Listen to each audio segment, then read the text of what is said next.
अस्सलाम वालेकुम नाज़रीन, तेलंगाना एक्सप्रेस में आपका इस्तकबाल है। मैं हूं सानिया। अब आइए सबसे पहले नजर डालेंगे हेडलाइंस पर। रियासत को बकाया जात और ग्रांट्स जारी किए जाएं। 14वीं मालियाती कमीशन की सिफारिशात को मुस्तरद करना दुरुस्त नहीं। मरकजी वजीर फाइनेंस निर्मला सीतारमण को रियासती वजीर हरीश राव का मकतूब। वजीर दाखिला मोहम्मद महमूद अली ने वजीर श्रीनिवास यादव के साथ तलब किया आला सतही जायजा इजलास। हमारी बस्ती हमारा स्कूल प्रोग्राम पर अमल आवारी के इक़दामात का लिया जायजा।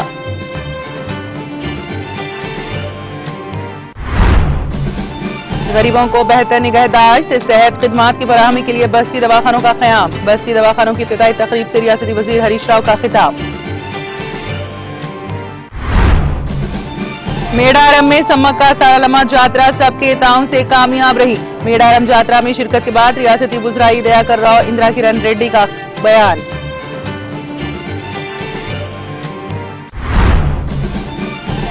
तेलंगाना और एपी में मौसम की तब्दीली बतदरीज शुरू। दिन के दर्जे हरारत में इजाफा, रात के दर्जे हरारत में कमी।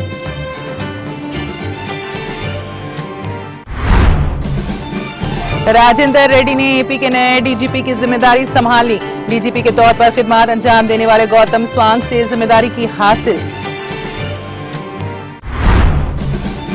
इंतखाबी मंशूर पर अमल दरामद से मुतालिक सुप्रीम कोर्ट में दरख्वास्त। दायर दरख्वास्त में मरकजी हुकूमत और इलेक्शन कमीशन को यह हिदायत देने की फरियाद की गई।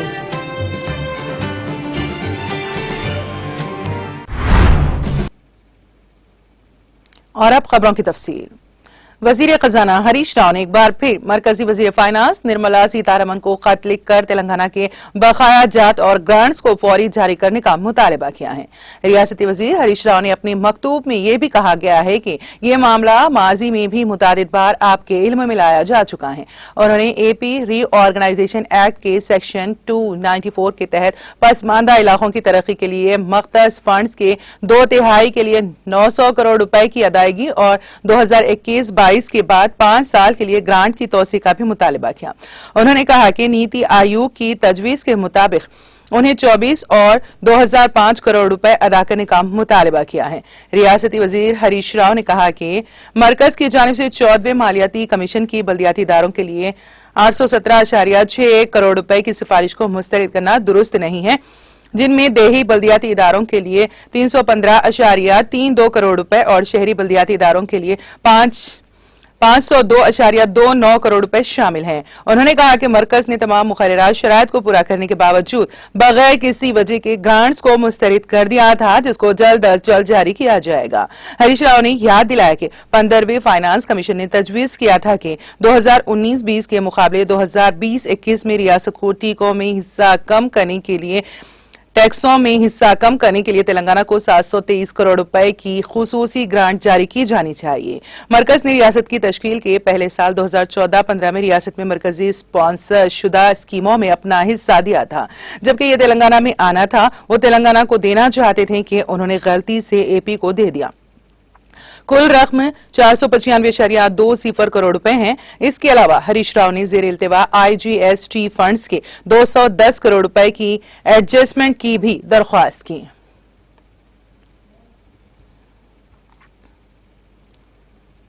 वजीर दाखिला मोहम्मद महमूद अली ने वजीर अफजाइश मवेशियान टी श्रीनिवास यादव के साथ हमारी बस्ती हमारा स्कूल प्रोग्राम पर अमल आवारी के हिस्से के तौर पर हैदराबाद के मुंतखब अवामी नुमाइंदों और अहदेदारों के साथ एक आला सतही जायजा इजलास की सदारत की और गवर्नमेंट और बल्दियाती स्कूलों में बुनियादी ढांचे की सहूलियात की जामे तरक्की और मजबूती पर तबादला ख्याल किया। इस मौके पर अरकान असम्बली की जानिब से बाज़ शिकायत का भी जायजा लिया गया और मुनासिब सहूलतों को यकीनी बनाने की अहदेदारों को हिदायत दी गई।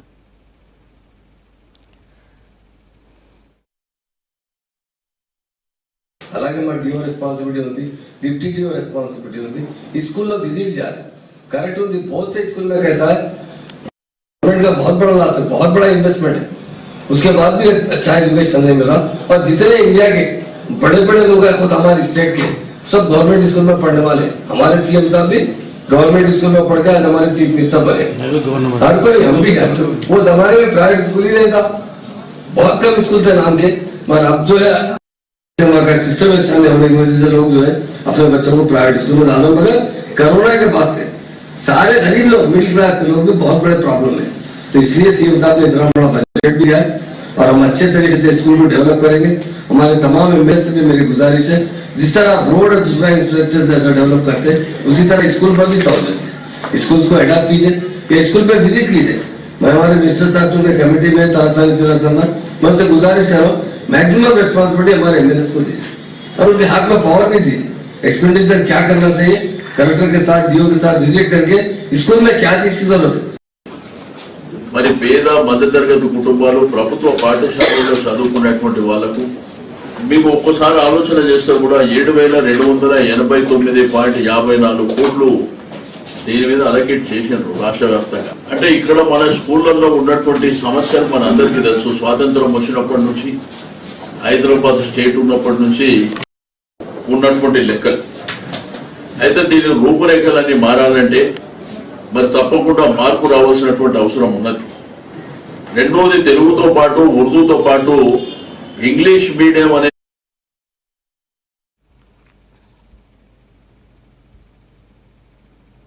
तेलंगाना के वजीर सेहत हरीश राव ने कहा है कि वजीर आला के चंद्रशेखर राव ने गरीबों को बेहतर निगहदार सेहत खिदमात की फराहमी के लिए बस्ती दवाखानों का क़याम अमल में लाया है और वो तिब्बी शोबे को मुस्तहकम कर रहे हैं।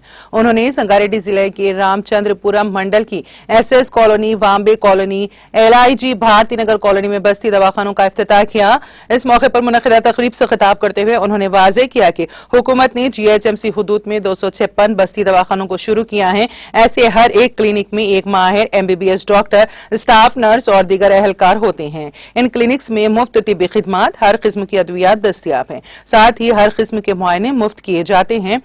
टी डायग्नोस्टिक के जरिए अवाम को 57 किस्म के मुआयने मुफ्त करवाने की सहूलत फराहम की गई है। उन्होंने अवाम से ख्वाहिश की है कि वो प्राइवेट अस्पतालों में जाकर रकम जाया ना करें। ये दवाखाने मुल्क के लिए मिसाल बन गए हैं। 15वीं मालियाती कमीशन ने सिफारिश की है कि ये बस्ती डिस्पेंसरियां तमाम रियासतों में कायम की जाएं। टी डायग्नोसिस में खून का नमूना देने पर हर किस्म के मुआयने मुफ्त किए जाएंगे और रिपोर्ट सेलफोन पर भेज दी जाएगी। उन्होंने निशानदेही करते हुए कहा कि हैदराबाद में 256 बस्ती डिस्पेंसरियों के जरिए रोजाना औसतन 2,50,000 अफराद मुफ्त इलाज की सहूलत हासिल कर रहे हैं। पटनचेरू में पहले से ही 3 बस्ती डिस्पेंसरियां हैं। हमने आज 3 नए क्लिनिक शुरू किए हैं। सांप के डसने, कुत्ते के काटने, डेंगू और मलेरिया समेत तमाम किस्म की अद्वियात सरकारी अस्पतालों में दस्तयाब हैं। रियासती वुज़रा ई दयाकर राव और इंदिरा किरण रेड्डी ने कहा कि जिला मुल्क के मेडारम में सम्मक्का सारालम्मा यात्रा सबके ताउन से कामयाबी के साथ मुनक्कद किया गया है। रियासती वुज़रा ई दयाकर राव और इंदिरा किरण रेड्डी जो इस यात्रा के कामयाब इनेकाद के लिए मुतहरिक हैं, इन तमाम अहदेदारों को मुबारकबाद पेश की जिन्होंने सम्मक्का सारालम्मा मेडारम यात्रा को कामयाब बनाने में अहम किरदार अदा किया है। इस मौके पर वुज़रा ने कहा कि वज़ीर आला के सियार के हुक्म से वुज़रा और आला अफसरान ने करीब रहकर इंतजाम की निगरानी की ताकि यात्रा का मेला खुश असलूबी के साथ मुनक्कद हो सके। उन्होंने कहा कि मेले में अकीदतमंदों को कोई तकलीफ नहीं हुई क्योंकि अहदेदारों ने सामने से छोटे पैमाने पर मनसूबाबंदी के साथ आगे बढ़ रहे थे। उन्होंने कहा कि मेला सबके ताउन से कामयाब हुआ और मेले के इंतजाम तसल्ली बख्श हैं। उन्होंने कहा कि कबायली उमूर की वजीर सत्यावती राठौड़ ने भी वक्तन फौकतन फील्ड वर्क की निगरानी करती रहती हैं।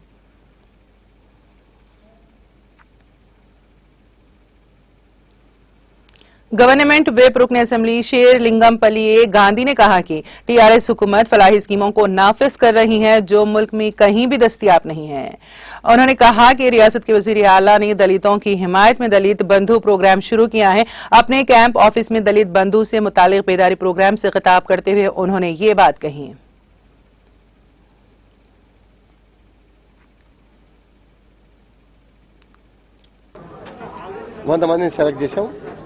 నెక్స్ట్ 2000 మందిని సెలెక్ట్ చేస్తాం.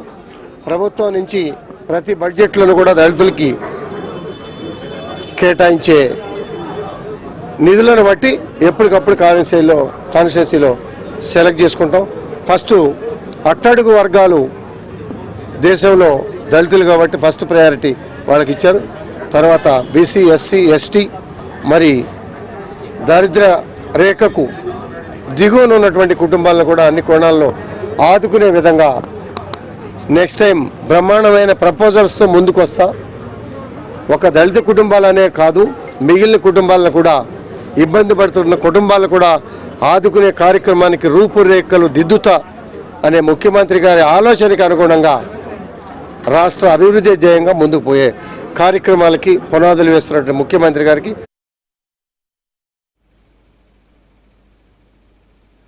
Telangana state road transport corporation ने तकरीबन 3 करोड़ रुपए के सरफेस से उसकी तमाम 9,600 बसों को दोबारा रंग किया है। Managing director Telangana state road transport corporation TSRTC VC सजना ने एक ट्वीट में कहा कि कब्ल अंजी नामुनासिब पोस्टर्स और मुगरब अखलाक इश्तिहारात वगैरह बसों पर देखे जाते थे, ताहम अब इश्तिहारात या पोस्टर्स की इजाजत नहीं दी जा रही है।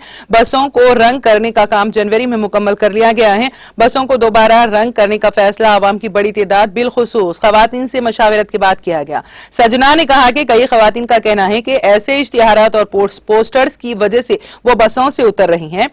सजना ने कहा कि चूंकि इश्तिहारात का जिम्मेदार कोई और था इसीलिए ऐसा होता था। सजना ने कहा कि आरटीसी अपनी खिदमात को बेहतर बनाने के लिए इक़दाम कर रहा है। उन्होंने आवाम से ख्वाहिश की है कि वो किसी भी शिकायत के लिए आरटीसी के ओहदेदार से राब्ता करे। उन्होंने कहा कि आरटीसी की खिदमात को बेहतर बनाने के लिए कोशिशें की जा रही हैं और मसाइल को हल करने की मसाई की जा रही हैं। आवाम ट्विटर के साथ साथ सोशल मीडिया और समाजी राब्ते के दीगर प्लेटफॉर्म्स के जरिए भी रुजू हो सकते हैं।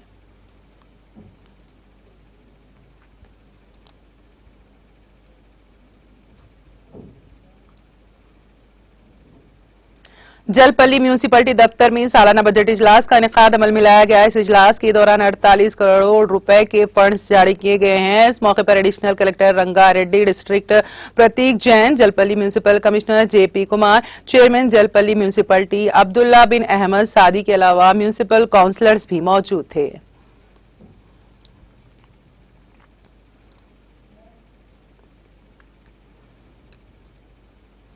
Commissioner police Hyderabad city CV Anand ने हिदायत की है कि अंबरपेट पुलिस स्टेशन के हुदूद में मंशियात के खात्मे से मुतालिक शऊर बेदारी प्रोग्राम का इनेकाद अमल में आया। इस दौरान एक रैली भी मुनज़्ज़म की गई जिसमें पुलिस मुलाजिमीन और स्कूली तलबा ने शिरकत की।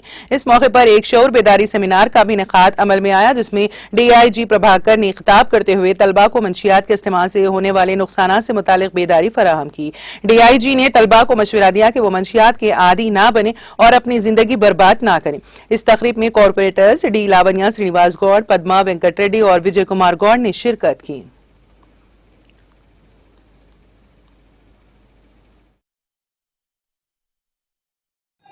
हमारे Hyderabad commissioner of police, DCP east zone, ACP Malakpet के ऑर्डर्स पे हम अंबरपेट PS लिमिट्स में आज एंटी ड्रग कैंपेन कंडक्ट किया।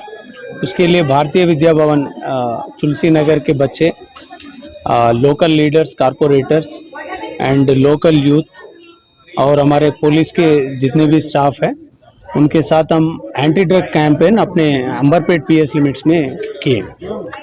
उसके बाद उसमें डॉक्टर्स भी शामिल हुए और डॉक्टर्स भी उसका ड्रग्स लेने पे क्या हो सकता है और क्या नुकसान है सोसाइटी में, क्या है और यूथ कैसे ख़राब होती है, उसके लिए हमने उनको सेंसिटाइज किया। देन हमारे को एक हैदराबाद कमिश्नर ऑफ पुलिस साहब ने एक हैदराबाद नारकोटिक एनफोर्समेंट विंग बनाए। उसमें कोई भी इंफॉर्मेशन नारकोटिक्स बेचने का और कंजम्पशन का कुछ इंफॉर्मेशन है तो इसके लिए ये हम वाइडली एक्सटेंसिवली हम इसको सोशल मीडिया के ज़रिए और लोगों में लेके जा रहे हैं। कुछ इंफॉर्मेशन है तो 9490616688 पे आप इंफॉर्मेशन दे सकते हैं। जो भी इंफॉर्मेशन देता है इसके नारकोटिक्स और सेलिंग और कंजम्पशन का, इसका जो भेजने वाले का पूरा जो डिटेल्स है हम गुप्त रखेंगे, उसको कोई किसी को रिवील नहीं करेंगे एंड वो सोसाइटी को अच्छा एक हेल्प करे जैसा हो जाएगा।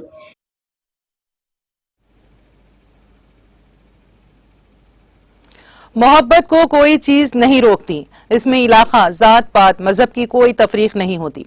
सोशल मीडिया ने एक बेआवाज जोड़े को एक कर दिया। ये दोनों क़ुव्वत गोयाई और समाज से महरूम हैं। इंस्टाग्राम ने इनके दरमियान अल्फाज की कमी को पूरा किया है। ऑनलाइन शुरू तारुफ मोहब्बत में बदल गया और 2 तेलुगु रियासतों से ताल्लुक रखने वाले इन दोनों को हमेशा के लिए एक बना दिया। तेलंगाना के जगतियाल जिले के रायकल से ताल्लुक रखने वाले इल्तरम लता उर्फ ज्योति ने आंध्र प्रदेश के ओंगोल से ताल्लुक रखने वाले अरुण नामी नौजवान के दरमियान इंस्टाग्राम पर एक दूसरे से पहचान हुई। उन्होंने इंस्टा चैट पर ही अपनी मोहब्बत का इजहार किया, उनके दिल मिले और दोनों को प्यार हो गया। उन दोनों ने अपने वालिदैन को ये बात बताई और उनको शादी के लिए राजी कर लिया। मोहम्मद बाबू जान, समाजी कारकुन रियाजुद्दीन और के रमेश ने दोस्तों और बुजुर्गों की मौजूदगी में इस जोड़े की शादी करवाई। मलकाजगिरी एसओटी पुलिस ने जवाहर नगर पुलिस की मदद से ये इत्तला मिलने पर कि पीडीएफ चावल शामीरपेट के एफसीआई गोदाम से स्मगल किए जा रहे हैं। पुलिस ने 4 मुलजिमीन को गिरफ्तार करके 56.75 टन पीडीएफ चावल, 1 लॉरी, 1 ऑटो, 4 कुंटा मशीनें, 2 सिलाई मशीनें और 8,42,580 रुपए नकद जब्त कर लिए।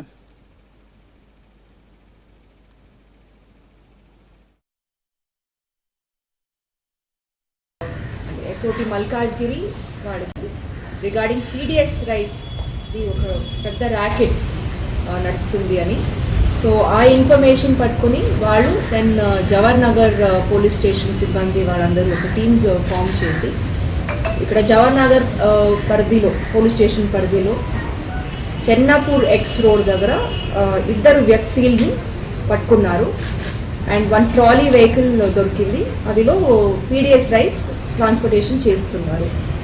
సో వాళ్ళని తర్వాత కనుక్కొని దెన్ మన వాళ్ళు అండ్ ఎస్ఓటి మల్కాజ్గిరి పోలీస్ వాళ్ళు ఇక్కడ షామీర్పేట్ దగ్గర మునీరాబాద్లో ఒక గోడౌన్ని రేడ్ చేశారు.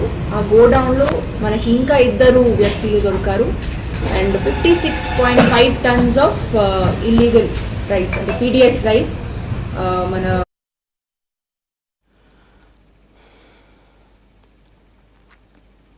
गच्चीबौली पुलिस स्टेशन के तहत Gilidodi social welfare IIT training centre में इंटरमीडिएट फर्स्ट ईयर के तालिब इल्म ने खुदकुशी कर ली। तफसीलात के मुताबिक नागर कर्नूल जिले से ताल्लुक रखने वाले वंशी कृष्णा जो Gilidodi social welfare IIT training centre में बीपीसी साल अव्वल की तालीम हासिल कर रहा था, क्लासरूम में कल रात देर गए फांसी पर लटक कर खुदकुशी कर ली। इस वाक़े की इत्तला के साथ ही पुलिस ने मुकामी वाक़े पर पहुंचकर ज़ाब्ते की कार्रवाई करते हुए इस सिलसिले में एक मुकदमा दर्ज करके तहकीकात का आगाज कर दिया।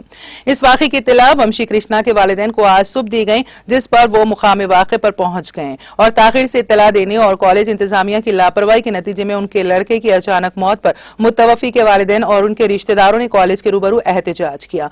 मुतवफ़ी के वालिद लक्ष्मण गौड़ और उनके भाई भास्कर गौड़ ने इल्जाम आयद किया कि कॉलेज इंतजामिया की गफलत और लापरवाही की वजह से ही उनके लड़के की मौत हुई है। तालिब इल्मों का कहना था कि वंशी कृष्णा ज्यादातर तन्हा रहता था, वो एक अच्छा पढ़ने वाला तालिब इल्म था और वो किसी से ज्यादा बात भी नहीं करता था।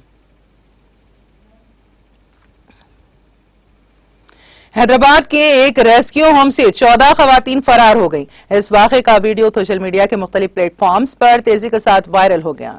शहर के हैदर शाह कोट इलाके में वाक़े कस्तूरबा गांधी मेमोरियल ट्रस्ट के उजूला रेस्क्यू होम में ये वाक़या जुमा की शब पेश आया। ये खवातीन जो इस होम में मुकीम थी ने खिड़की के ऊपरी हिस्से में लगी छोटी रोशनदानी के जरिए कंपाउंड वॉल और फिर वहां से बाहर निकलने में कामयाब हो गई। उनकी वीडियो वहां लगे सीसीटीवी कैमरों में कैद हो गई। ये वाकया कल शब तकरीबन 2 बजे पेश आया। खवातीन के इस होम से लापता होने पर इंतजामिया ने फौरी तौर पर पुलिस को इस बात की इत्तला दी, जिसके बाद पुलिस ने इस खुसूस में एक मामला दर्ज करके उनकी तलाश का काम शुरू कर दिया। इस होम में सीसीटीवी कैमरे लगे हुए हैं। इस होम में तकरीबन 30 खवातीन मुकीम हैं।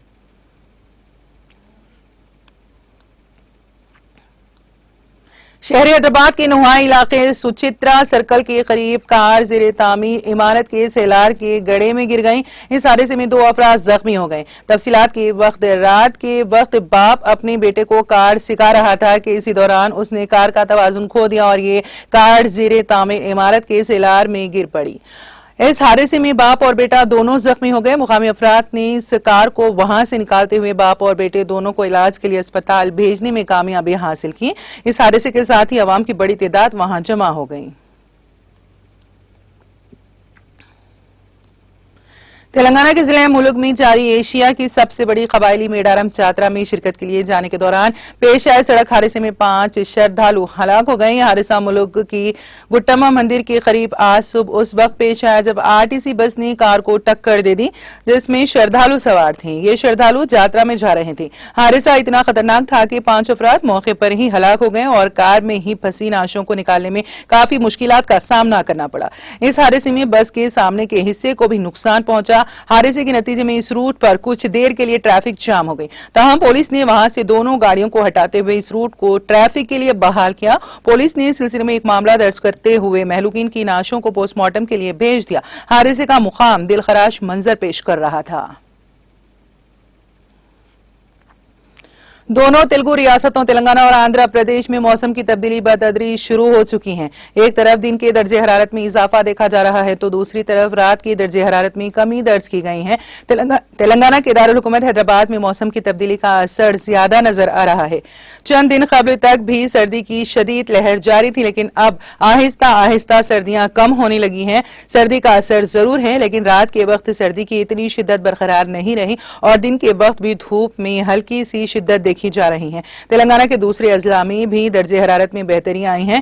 पहले की बनिस्बत सर्दी का असर कम होता जा रहा है। महकमे मौसमियात ने कहा है कि हम चौके मौसम गर्मा की सिमत पेश कदमी कर रहे हैं। तेलंगाना में आइंदा चंद दिनों के दौरान दर्जे हरारत में इजाफा होगा और बिलखुसूस मशरकी तेलंगाना के अजला में दर्जे हरारत 20 ta 25 फरवरी के दौरान 38 डिग्री सेल्सियस दर्ज किया जाएगा और इसी अरसे के दौरान तेलंगाना के दारुल हुकूमत हैदराबाद में दर्जे हरारत इम्कान है कि 34 डिग्री सेल्सियस दर्ज किया जाएगा।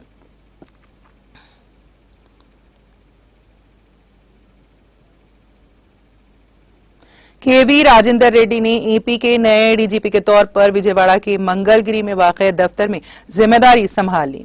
उन्होंने डीजीपी के तौर पर गौतम स्वांग से ये जिम्मेदारी हासिल की। स्वांग की विदाई की एक तकरीब एपीएसपी के 6वें बटालियन में मुनक्कद की गई। इस मौके पर राजेंद्र नाथ रेड्डी ने खिताब करते हुए अवाम के दिलों को जीतने की अहमियत पर जोर दिया और एसपी से ख्वाहिश की कि वो अवाम में भरोसा पैदा करे। उन्होंने कहा कि अवाम पुलिस सिस्टम पे भरोसा करती हैं। जो कोई भी गलती करेगा इससे सारे पुलिस निजाम की शबिया खराब होगी। उन्होंने कहा कि झूठे इल्जामात पर फिक्रमंद होने की जरूरत नहीं है, इसकी आला सतह पर जांच होगी। सियासी पार्टियों को उनके इंतखाबी मंशूर के तय जवाबदेही तय करने और उन पर अमल दरामद न करने पर मंजूरी खत्म करने की हिदायत देने की मांग के सिलसिले में शनिचर को सुप्रीम कोर्ट में मुफादे आमा की अर्जी दायर की गई। एडवोकेट अश्विनी कुमार उपाध्याय की तरफ से दायर दरख्वास्त में मरकजी हुकूमत और इलेक्शन कमीशन को यह हिदायत देने की फरियाद की गई है कि वो सियासी पार्टियों के इख्तियार में आने पर उन्हें अपने इंतखाबी मंशूर पर अमल कराने के सिलसिले में जरूरी कदम उठाएं। मंशूर पर अमल न करने वाली पार्टियों की मंजूरी मनसूख कर दी जाए। उपाध्याय ने इल्जाम लगाया है कि इंतखाबात के दौरान सियासी पार्टियों की तरफ से दिलकश वादे किए जाते हैं, लेकिन इख्तियार में आने के बाद वो लोगों की कई बुनियादी जरूरियात से मुतालिक वादों को भी पूरा नहीं कर पाते। इस तरह जमहूरियत की बुनियाद कमजोर होती हैं। दरख्वास्त गुजार ने अदालत उज़्मा से फरियाद की है कि वो इलेक्शन कमीशन और कानून व इंसाफ की मरकजी वजारत को इस मामले में मंजूर शुदा और रजिस्टर्ड सियासी जमातों को अपने मंशूर पर अमल दरामद के मामले में कंट्रोल करने के लिए जरूरी इक़दाम करने की हिदायत करें। दरख्वास्त में सियासी जमातों के मंशूर और इख्तियार में आने के बाद इस पर अमल दरामद के तमाम पहलुओं का जायजा लेने के बाद मुतालिका जमातों को जरूरी हिदायत देने की इस्तदा की गई है।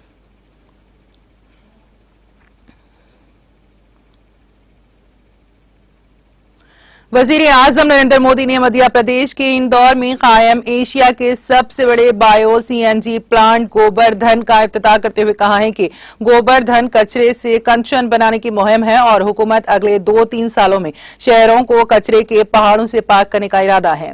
मोदी ने इस प्लांट का वर्चुअल तरीके से इफ्तिताह करते हुए इंदौर के लोगों की तारीफ की है। उन्होंने कहा कि कचरे को ठिकाने लगाना किसी भी शहर के मकीनों की मेहनत के बगैर मुमकिन नहीं है।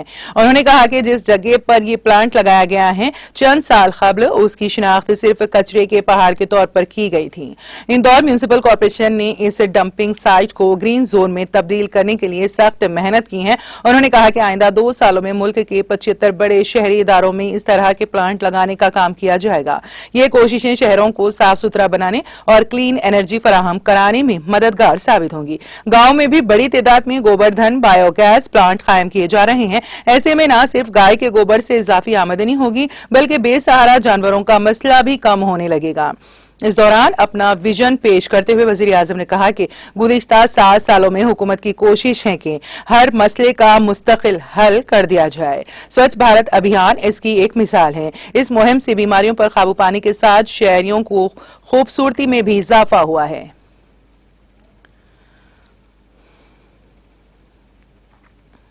मध्य प्रदेश के राज्यपाल श्रीमान मंगूभाई पटेल, मुख्यमंत्री श्रीमान शिवराज सिंह चौहान, केंद्रीय मंत्रिमंडल में मेरे सहयोगी श्री हरदीप पुरी जी, डॉक्टर वीरेंद्र कुमार जी,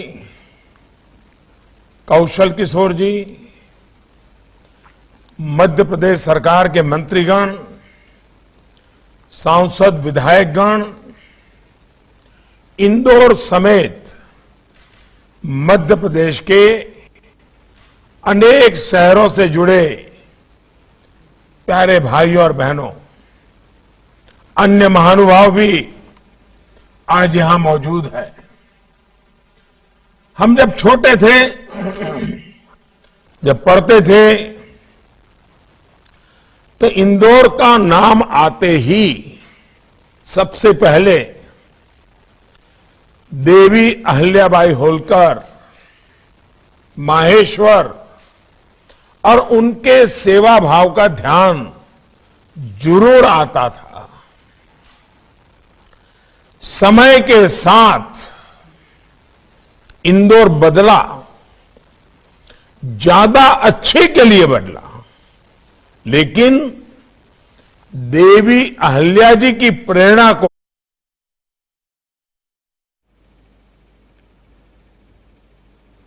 वजीर आजम नरेंद्र मोदी ने हफ्ते के रोज कहा कि मुल्क में स्टार्टअप का एक नया इको सिस्टम तैयार हो रहा है और बहुत जल्द उनकी तादाद हजारों तक पहुंच जाएगी और आने वाले वक्त में हिंदुस्तान ड्रोन के शोबे में दुनिया को नई क़यादत फराहम करेगा। गरोड़ा एरोस्पेस के जरिए 108 किसान ड्रोन की परवाज के मौके पर अपने खिताब में मोदी ने कहा कि हिंदुस्तान में ड्रोन स्टार्टअप का एक नया इको सिस्टम तैयार हो रहा है। इस वक्त मुल्क में 200 से ज्यादा ड्रोन स्टार्टअप काम कर रहे हैं। बहुत जल्द उनकी तादाद हजारों तक पहुंच जाएगी। इससे रोजगार के लाखों नए मौके पैदा होंगे। मुझे यकीन है कि आने वाले वक्त में हिंदुस्तान की इस बढ़ती हुई सलाहियत से ड्रोन के मैदान में पूरी दुनिया को नई क़यादत फराहम होगी। उन्होंने कहा कि मुल्क में जो स्टार्टअप की दुनिया बनी है, इसका सेहरा उन नौजवानों को जाता है जो रिस्क लेकर ये काम कर रहे हैं। नौजवानों को यकीन दिलाते हुए उन्होंने कहा कि हुकूमत हिंद पॉलिसियों के जरिए लगातार आपके साथ कंधे से कंधा मिलाकर आपकी तरक्की में कोई रुकावट नहीं आने देगी।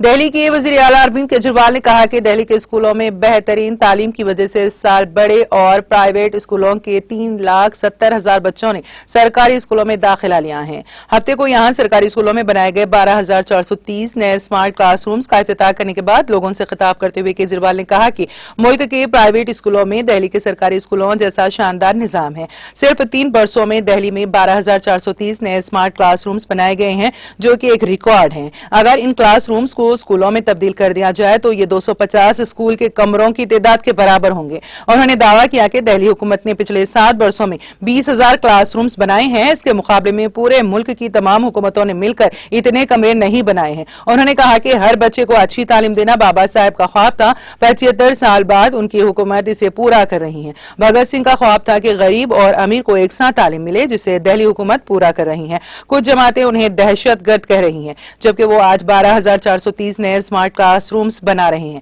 ऐसा दहशतगर्द बाबा साहेब और भगत सिंह का ख्वाब पूरा कर रहा है। उन्होंने कहा कि सियासतदान स्कूल बनाने से डरते हैं क्योंकि उन्हें जात और मजहब के नाम पर वोट लेना है, लेकिन दिल्ली हुकूमत स्कूलों में मुहिब वतन बच्चों को बना रही है जो मुल्क की तरक्की के नाम पर वोट देंगे।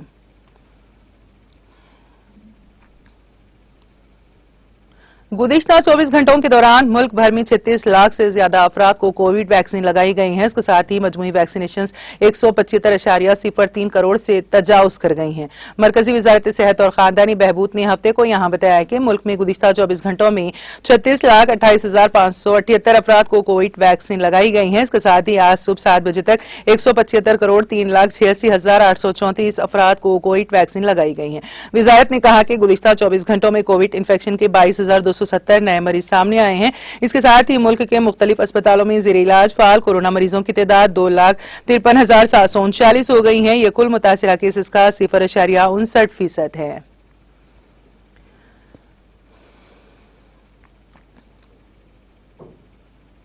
हुकूमत ने कहा है कि मुल्क में इलेक्ट्रॉनिक गाड़ियों के इस्तेमाल को फरोग देने के लिए इलेक्ट्रॉनिक गाड़ियों के चार्जिंग मराकज को बढ़ाया जाएगा। इसमें निजी शोबों से भी ताउन लिया जाएगा और जल्द ही ऑयल मार्केटिंग कंपनियों के जरिए मुल्क के बड़े शहरों और शाहराहों पर 22,000 चार्जिंग सेंटर्स खोले जाएंगे।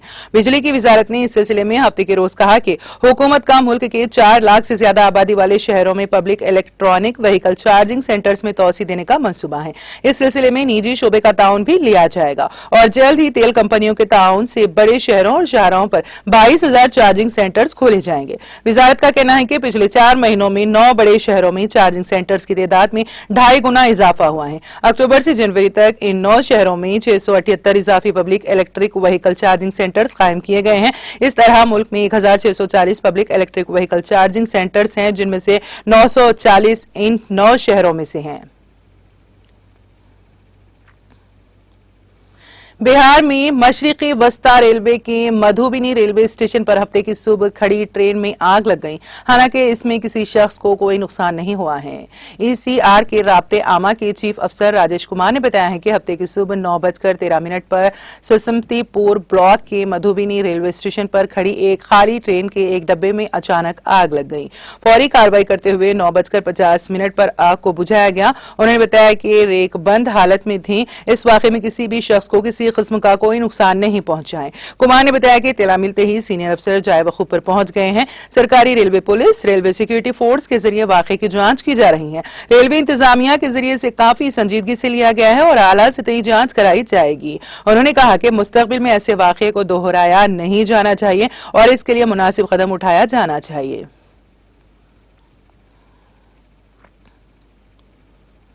DDC member Tral Kashmir doctor Harbakhsh Singh ने आज तराल अस्पताल का दौरा किया है और यहां एक ड्रग स्टोर की तामीर के लिए जगह का जायजा लिया।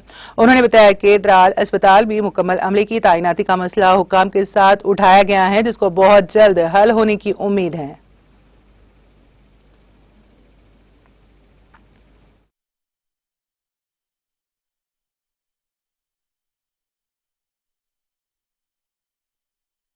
हॉस्पिटल वालों ने, इन्होंने जो इंचार्ज BMO हैं और इन लोगों ने किया था कि हमारे लिए दवाइयाँ बहुत होती हैं हमें, बट जो एक प्रॉपर ड्रग स्टोर होता है वो हमारे पास नहीं है। तो मैंने उसी मामले में आज यहाँ विजिट किया और इंस्पेक्शन की कि जहाँ पे ये जगह दिखा रहे हैं। अब मैंने इनको कहा है कि ये जो इनका डिपार्टमेंटल इंजीनियर होता है, चाहे इसको PWD को करना है या मैकेनिकल को करना है, जिनको भी करना है, या हॉस्पिटल का अपना डिवीजन होता है मैकेनिकल डिवीजन, जो भी इसमें कंसर्न अथॉरिटी है, तो ये मुझे एक प्रपोजल बना के देंगे एस्टिमेटेड कॉस्ट, तो फिर उसमें मैं DDC फंड में इनको पैसे वागुजार करूंगा। कौमी तहकीकाती एजेंसी NIA ने हफ्ते की सुबह वादी कश्मीर के मुख्तलिफ अजला में छापे मारे। सरकारी जराये ने बताया है कि NIA की एक टीम ने पुलिस और CRPF एहलकारों के हमरा हफ्ते के सुबह वादी कश्मीर के कुपवारा, गांदरबल, पुलवामा और बारहमुला अजला में छापे मारे। उन्होंने कहा कि ताहम अभी ये मालूम नहीं हो सका है कि ये छापे किन केसेस के सिलसिले में डाले जा रहे हैं। दरियासना NIA ने हफ्ते की सुबह जम्मू के राजौरी और पूंछ अजला में भी मुख्तलिफ मुकामात पर छापे मारे। मजीद तफसीलात का इंतजार है।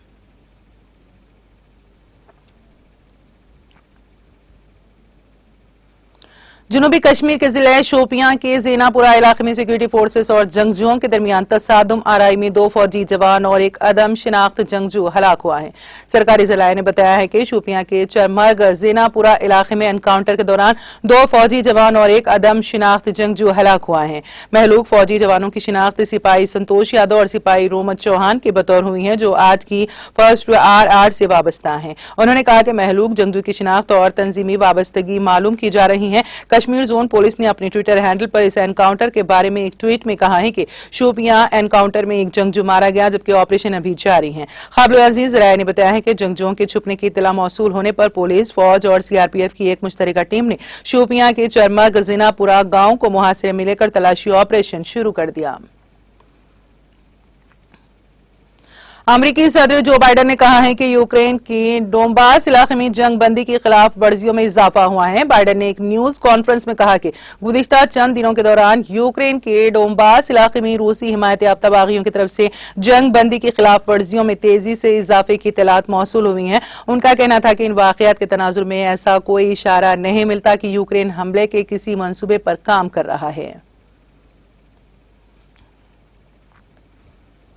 माली के शुमाली हिस्से में अस्करियत पसंदों के खिलाफ फौजी ऑपरेशन के दौरान एक एनकाउंटर में 8 फौजी हलाक और 14 दीगर जख्मी हो गए हैं, जबकि 5 फौजी जवान लापता बताए जा रहे हैं।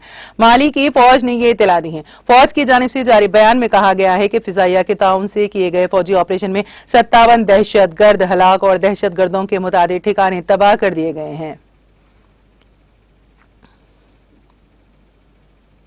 यूरोप के बाद तूफान ने बरतानिया में तबाही मचा दी, जिससे मुख्तलिफ हादसात में अमवात की तादाद 9 हो गई है। तूफान के बायस लंदन समेत इंग्लैंड के मुख्तलिफ इलाकों में 4 अफराद हलाक हो गए।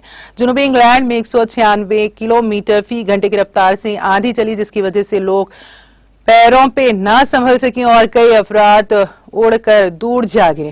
गैर मुल्की मीडिया के मुताबिक आयरलैंड में 80,000 घरों की बिजली मुनक़ते हैं, जबकि दर्जनों परवाजें मनसूख और ट्रेन सर्विस बुरी तरह मुतासिर हैं। बरतानवी एयरपोर्ट हुकाम का कहना है कि मुसाफिर एयरपोर्ट आने से पहले फ्लाइट स्टेटस चेक कर लें। तूफान के बाद शहरियों को गैर जरूरी सफर से गुरेज की हिदायत की गई है। बेल्जियम, डेनमार्क और स्वीडन में तूफान के पेश नजर वार्निंग जारी की गई है।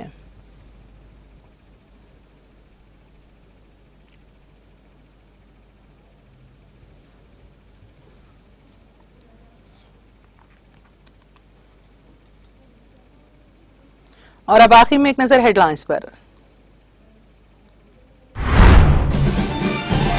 रियासत को बकाया जात और ग्रांट्स जारी किए जाएं। 14वें मालियाती कमीशन की सिफारिशात को मुस्तरद करना दुरुस्त नहीं।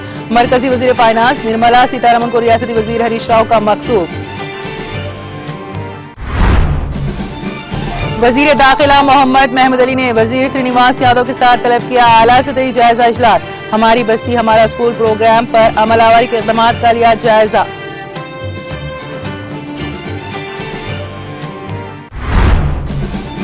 गरीबों को बेहतर निगहदार सेहत खिदमात की फराहमी के लिए बस्ती दवाखानों का क़याम। बस्ती दवाखानों की इब्तिदाई तकरीब से रियासती वजीर हरीश राव का खिताब। मेड़ारम में सम्मक्का सारालम्मा यात्रा सबके ताउन से कामयाब रही। मेड़ारम यात्रा में शिरकत के बाद रियासती वज़राई दयाकर राव, इंदिरा किरण रेड्डी का बयान। तेलंगाना और एपी में मौसम की तब्दीली बतदरीज शुरू। दिन के दर्जे हरारत में इजाफा, रात के दर्जे हरारत में कमी।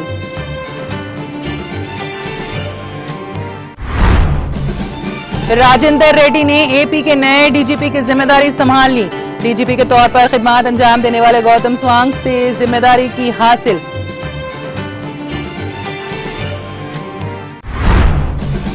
इंतखाबी मंशूर पर अमल दरामद से मुतालिक सुप्रीम कोर्ट में दरख्वास्त। दायर दरख्वास्त में मरकजी हुकूमत और इलेक्शन कमीशन को यह हिदायत देने की फरियाद की गई।